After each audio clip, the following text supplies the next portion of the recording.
Hey everybody, it's Kyle with ForceWheelTavern.com and it's Brian with ForceWheelTavern.com. Brian, what are we talking about today? All right, today we're talking about Faria. Faria. We got a lot of requests for this one. Explain what it does. Okay, so the first side is J Activate, pay white, and the second ability is white, you gain 200 life. So it's very much like Vlad's other ability, or half of Vlad's ability, rather. Okay, great. Now what about the J Ruler side? Okay, let's go ahead and flip her. All right, so she's an 8/8, she's got target attack, and when this card enters your field, put the top card of your stone deck into your stone area. So a little Melgus action. Yeah, a little bit of Melgus action. Okay, what about the last part of the effect? Whenever this card attacks, you can recover target regalia you control, so that's actually really relevant with Excalibur, because you can give it an additional bonus. Like the 800 is pretty misleading, because it actually really is like a 1,000 or 1,200. Sometimes it can even get to 1,400 if you stack your triggers right. And the last ability is God's Art, God's Breath. It's a 4 white, recover all resonators you control, and you can only play this once per game. Okay, interesting. So 2 light and 4 any color sounds like a big cost. Yes and no. The thing about it is Excalibur actually reduces its cost by 2 each time you basically buff it.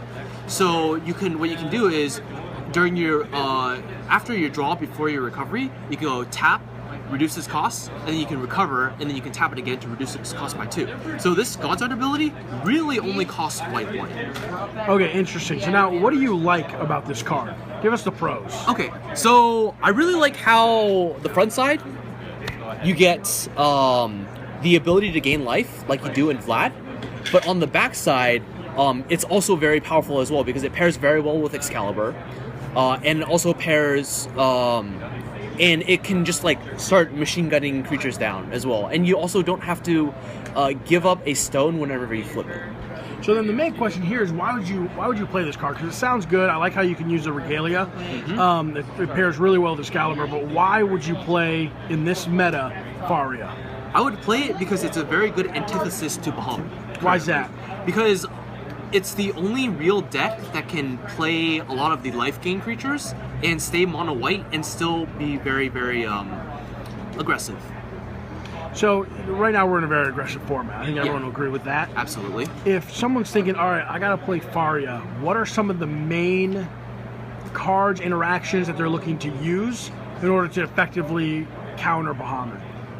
Okay, so for Faria herself, I would play, at the very least, Excaliburs and Percivals, because Percivals allow you to look for Excalibur so you can play Faria.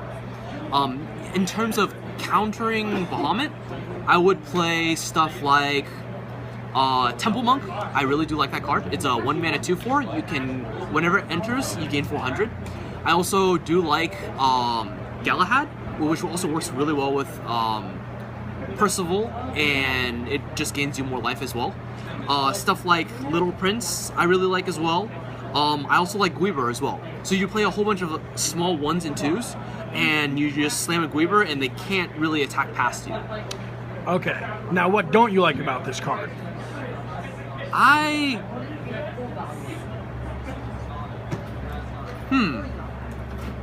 That's actually a really good question. I don't like that the front side doesn't really do all too much. It's really mana intensive, basically. It's expensive. Yeah, it's cheap. Yeah. You pay 2, you only gain 200. And you can't ramp like you can with Vlad. Oh, absolutely. Playing great. Yes. I think that currently you should probably play this deck as a mono white deck.